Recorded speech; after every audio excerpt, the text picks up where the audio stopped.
Shqipëria do të mbyll sot fushatën kualifikuese për Botrorin 2026 në grupin K për të përqendruar më pas te gjysmëfinalja e play-offit, ku qezinjt vendosen përballë Anglisë prej orës 18 në stadiumin Air Albania. Panorama Sport moson se Silvinho ka vendosur të dërgojë në tribunë dy futbollistë, pikërisht Julian Shehun dhe Mario Mitajn, të dy të konsideruar të paprekshëm gjatë kualifikuesve të Botrorit. Shkak për këtë vendim është bërë numri i lejuar nga UEFA që lidhet me 23 lojtarë nga 25 që u grumbulluan fillimisht. Klis Mancake dhe Adrion Pajaziti që qëndruan në tribunë ndaj Andorës do të kenë mundësinë e tyre sot.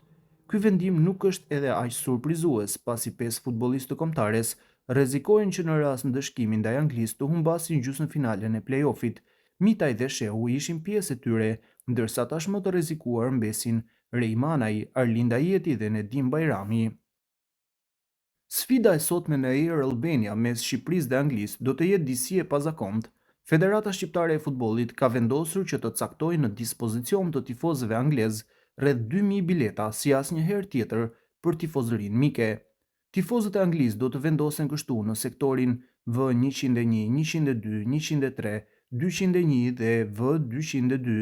Kapaciteti i këtyre sektorëve shkon në total rreth 2000.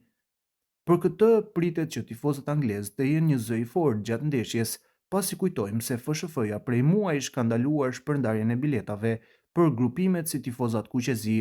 Për tifozët e Shqipërisë u aplikua e njëjta mënyrë shitje si me Serbinë, pra në formën e shorteut pas aplikimit të bërë fillimisht për bilet.